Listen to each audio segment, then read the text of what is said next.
Today we will be going on a virtual field trip to the Honeybee farm.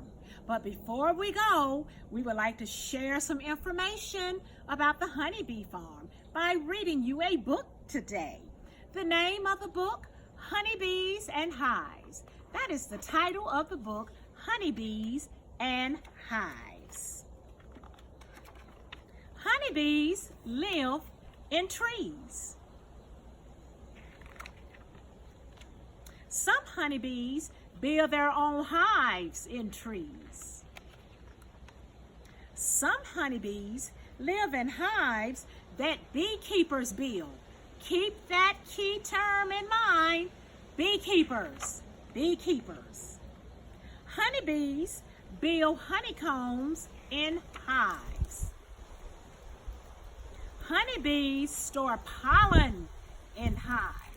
Another key term, hives. Honeybees make honey in hives. Honey, isn't that yummy and such a sweet, delicious treat? Honeybees lay eggs in hives. Honeybees feed other young honeybees in hives. Honeybees guard their hives. Remember that key term, guard. Protect their hives. Key vocabulary to continue your strong vocabulary. Beekeeper, hives, honeycombs, guard, lay, eggs, beekeeper, beekeeper.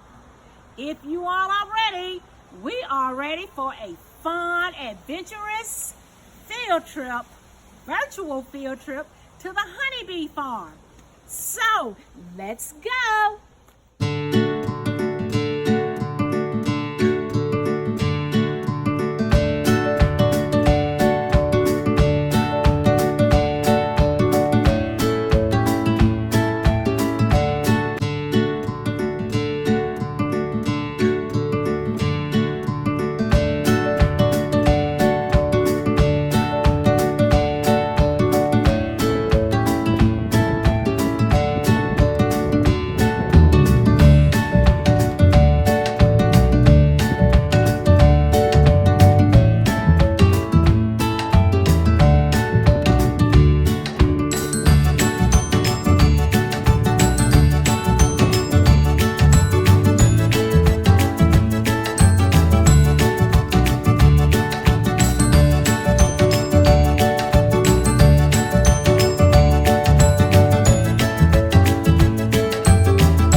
Bentley, a certified beekeeper, along with Dr.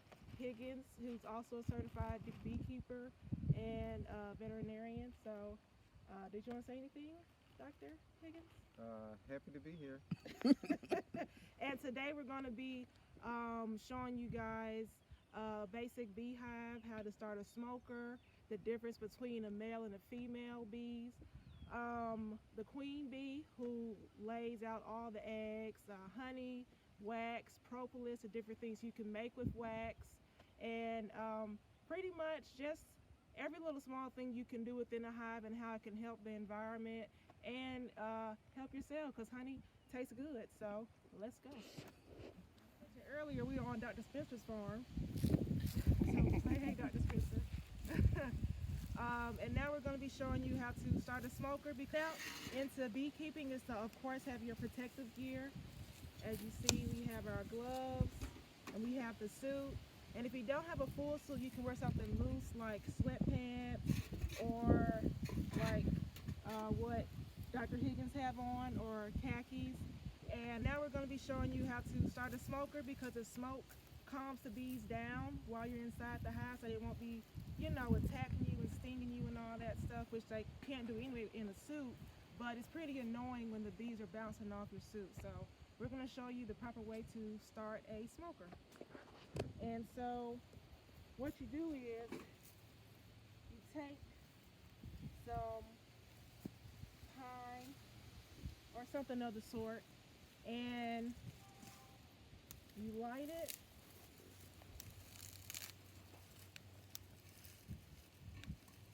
You push it down in there. And to keep it up, you want to keep putting stuff in there,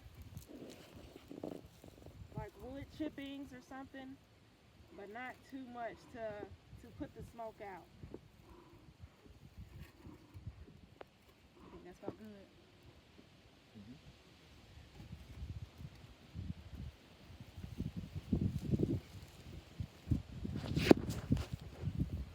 Okay, now let's go to a hive. All the way around here, Dr. Spencer likes to smoke it from the bottom.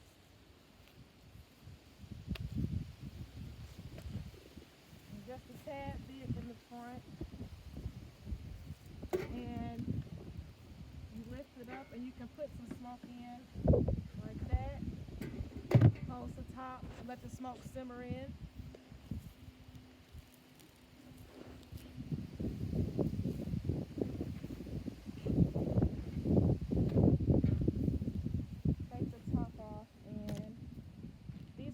Hive tubes. You can use these hive tubes to open up your beehive.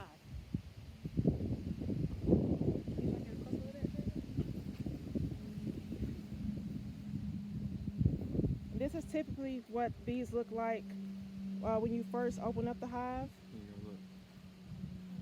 And drones do not have stingers. Drones are male bees, and they don't have stingers, but female bees are smaller and they do have stingers. They're the ones that protect the hive. So if you look, most of the time they put honey on the outsides, or they've started putting honey on the edges. You see right here, the white that's when they cap the honey after they get it to the certain consistency, or they get it to the certain thickness. They'll put a capping on it to save it for later. Honey is really made for the winter time, so they'll have something to eat in the winter time, so they can survive and all that. This is a nice frame for the simple fact that you see the honey on the outsides, right? And then in the middle, you have what you call brood, or babies, or larvae, or baby bees. Yep. Right? So if you can see, this right here is a larva. That little white, that's a larva. Little kind of white gooey looking That's a thing. baby bee. Yep. Around. So on here you can see, so once the larva gets a certain age, they put a cap on it to let it kind of mature on its own, and then it eats its way outside of the cap. And then they emerge as a worker bee. We can flip this frame around. Ooh, I can't put it down. You got it. Yep. And it's pretty much the same thing on the other side, except more honey over here. Some more baby bees, as we can see. Surrounded by wax. So this is a pretty good frame we have here. Nice functioning, and we're going to try to find a queen for you guys.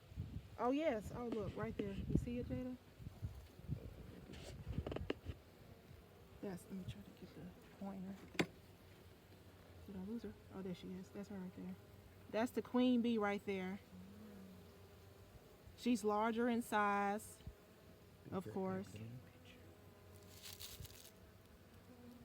And look at all those eggs Where did she go? that she's laid. Right.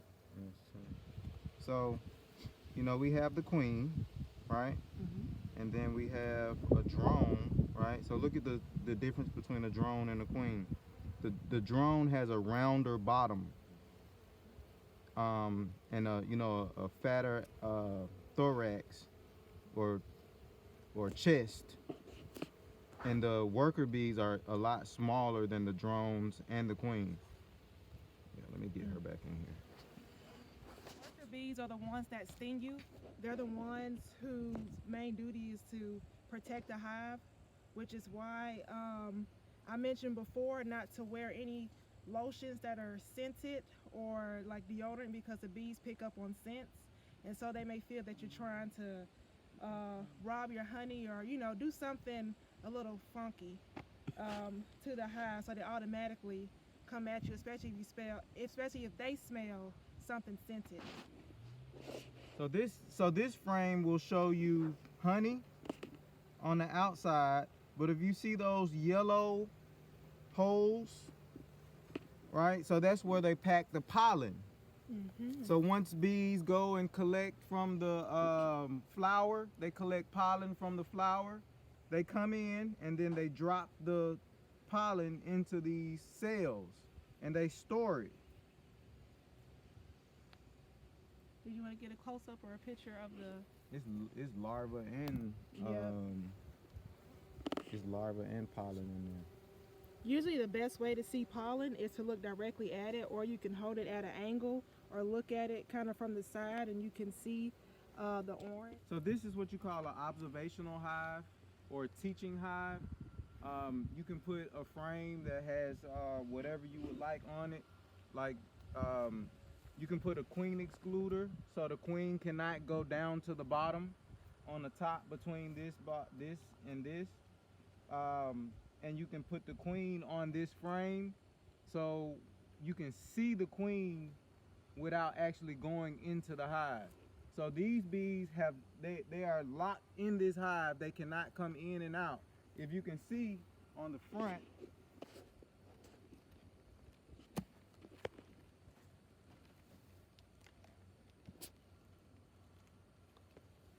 so the front has an entrance where you can rotate it to where they can come in and come out. So this is just a vent. So you have a vent right here, and then you have an entrance, and then you have a queen reducer where the queen can't come out, but the bees can. So this is a good teaching tool. Yep. And what we feed the bees with is sugar water. And this is an example for sugar water. And all it is exactly pretty self-explanatory. But you just put sugar and mix it with water and stir it together. And different beekeepers do it differently. Some heat up the water a little bit. Some use brown sugar. Some use Domino brand sugar. So each beekeeper does it differently, but we do feed our bees sugar water, and also the type of plants that you have them around to pollinate from, that can alter the taste of the type of honey that they're making. So you always want to plant something sweet so your honey can be sweet. A few things you can make from wax, beeswax, are candles. You can make chapstick by using coconut oil. I know I've tried using coconut oil during the internship. The propolis can be used as a salve to put on like a scratch or a sore or something to help heal it. You can make soap, and you can drizzle a little honey in there to make it honey soap. What else can you Furniture polish. Yeah. You can make furniture polish, shoe polish. Make the actual foundation itself you can actually make the frame itself with previous honey, so you just melt it down, and they actually have a frame maker where after you melt the wax and you close it, and then it automatically makes a frame, and you put the frame inside of the hive, and then bees can start laying eggs and making honey and all that stuff from there. So this is what a full bee super frame looks like. All of this is just straight capped honey. It's just all of its honey. So How heavy is it? what is this, about maybe like 5 pounds? Something like that. It's about 3 to 5 pounds. Yeah, about 3 to 5 pounds. So it has a little weight on it. But yeah, you can take this and you put it in the extractor will extract the honey, and then the extractor you also want to filter, so then it can filter out the wax or whatever little specimens may be in there. But all this is just pure honey.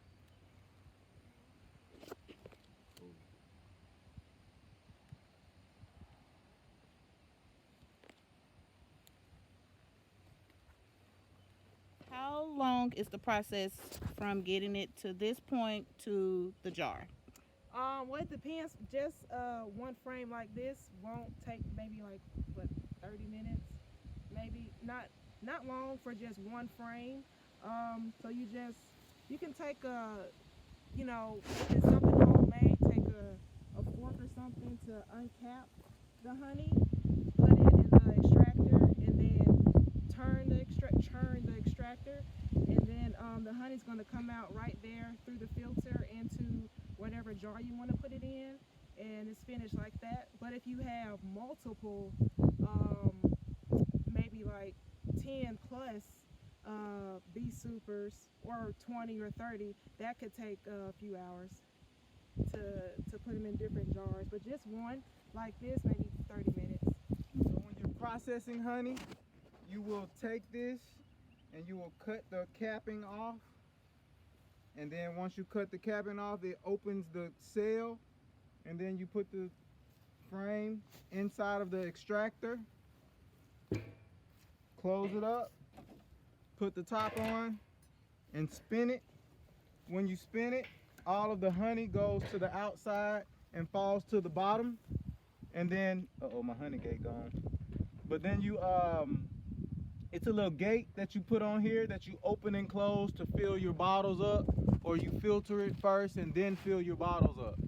So this is how you process honey or extract honey. Thank you to Dr. Spencer, our certified beekeepers, Hallie Bentley, Dr. Harold Higgins, for taking the time and giving us this very, very educational tour about honeybees. And we hope you all learned a lot. We sure did learn a lot. Now we'll have a few remarks from our principal. Boys and girls, we hope you enjoyed this lesson and the reading from Ms. Bentley. Our beekeepers did an awesome job. We want to bring this to you all. Take care. We'll see you soon.